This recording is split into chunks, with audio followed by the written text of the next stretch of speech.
içerisinde değerlendiriyoruz.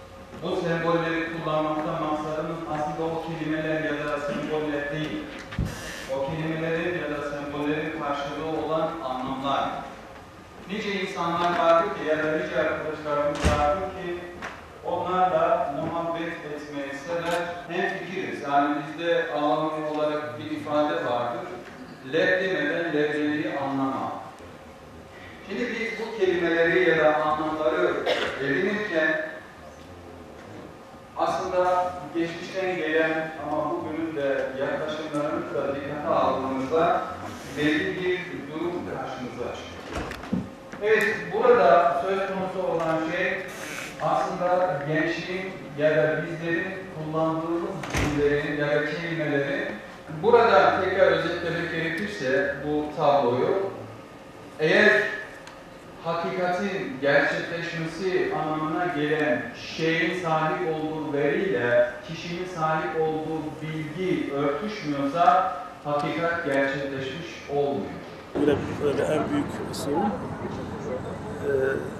sistemden kaynaklanan sorunlardır. Yani sistemin kendisini sorgulamadığımız sürece biz ne gençlerin, ne ihtiyarların, ne çocukların, kısaca toplumun sorunlarına köklü bir çözüm bulamayız. Bu hafta bizim için çok önemli bir hafta. İmam Hatiplerin kuruluş yıl dönümü.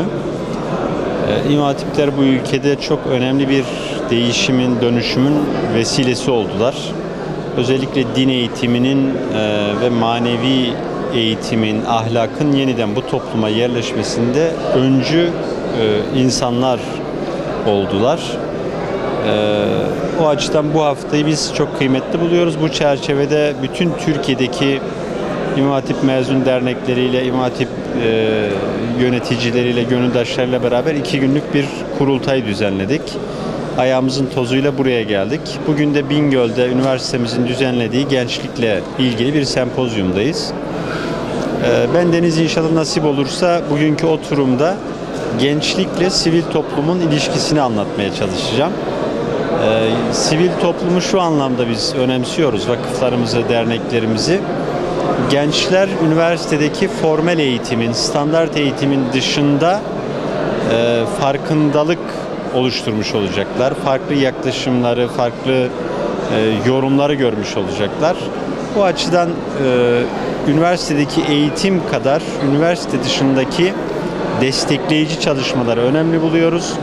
Dönem dönem Türkiye'de yaşanan bazı olumsuzluklardan dolayı sivil toplum önemsiz hale getirilmeye çalışıldı. Son dönemlerde özellikle dini hassasiyetleri olan vakıf derneklerle ilgili bir itibarsızlaştırma çabası var.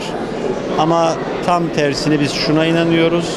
Makul olan, mutedil olan sivil toplum kuruluşlarımızın kesinlikle eğitim süreçlerinde aktif olması lazım.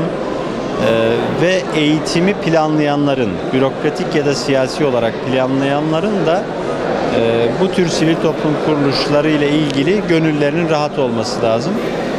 Eğitim meselesi, gençlik meselesi, kültür meselesi toplumsal bir problem olduğu için bunu lokal bir şekilde çözemeyiz. Yine bunu toplumsal dinamiklerin tümüyle birlikte, bütüncül bir yaklaşımla çözebiliriz diye düşünüyoruz.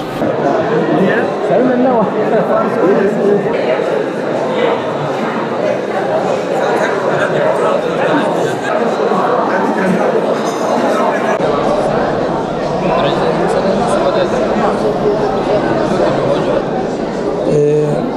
Allah'ı ve Resulullah'ı tanımak için 2 tane kaynağımız var.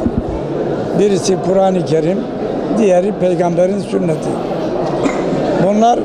Bunlar okunmadan, bunlar bilinmeden ne İslam anlaşılır, ne Allahu Teala'nın bize emirlerini anlarız, ne de Resulullah'ın sünnetini.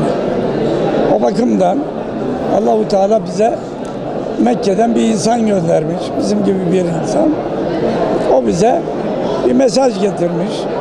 Allahu Teala'nın mesajını iyi okumamız lazım. Güzel okuyan herkes var. hafızlar var, güzel okurlar ama önemli olan Kur'an-ı Kerim'i iyi anlamaktır. Kur'an-ı Kerim'i iyi anlamazsak o zaman hayatımız şimdiki gibi olur. Bakın ben hep şunu söylüyorum. Hatta son bir kitabım çıktı bir hafta önce. Dünya nüfusu 6 milyar. 2 milyarı Müslüman. Ama her taraftan Müslümanlar birbirini öldürüyor. Malezya'dan Fas'a kadar. Türkiye'den Afrika'ya kadar. Nereye gittiysem Müslümanlar birbirini öldürüyor. Düşündüm. Şu neticeye var. İki ihtimal var. Ya bu Müslümanların dini yanlış, İslam dini yanlış bir şey. Ya da din doğrudur da Müslümanlar yanlış. Dini Allah gönderdiğine göre o doğrudur. Fakat biz Müslümanlar yanlışız. Ne demek yanlışız? Biz Kur'an'ı bilmiyoruz. Biz peygamberi tanımıyoruz ve tanıyor gibi görüyoruz. Kur'an'ı biliyor gibi görünüyoruz ama maalesef onlara uymuyoruz. O bakımdan Müslümanların bu keşmekeşten çıkabilmesi için Kur'an'ı bilmeleri lazım. Tarihlerini bilmeleri lazım. Ben tarihçi olduğum için söylemiyorum ama Müslümanlar kendi tarihlerini bilmiyorlar. Bir ortaokul öğrencisi alalım, ona soralım. Selahaddin Eyyubi kimdir? Tanımaz. Ömer bin Hattab kimdir? Tanımaz. Ama Barcelona futbol takımının hepsini sayar. Bizim Müslüman gençliğin gündemi değişmiş. Gündemi futbol olmuş, WhatsApp olmuş, Facebook olmuş. Bu gibi şeylerle vakitleri bitiyor. Onun için bir yere varamıyoruz. Kısaca diyorum ki Resulullah'ın hayatını olduğu gibi öğrenip nefsimize tatbik edeceğiz. Nefsimize tatbik edeceğiz. Biz bir öğrencilere kitap okutamıyoruz. Ben 74 yaşındayım. Hala çantamda kitap var. Fransızca, onu okuyorum. Ayıp değil ki kitap okumak. Ama şimdi Müslümanlarda ayıp olmuş. Allahu Teala diyor ki Bismillahirrahmanirrahim. İkra, oku. Müslümanlar diyor la ikra, okumam. Bundan vazgeçmeleri lazım. Bir an önce Kur'an'a ve sünnete dönerlerse bir zamanlar olduğu gibi dünyanın efendisi olurlar.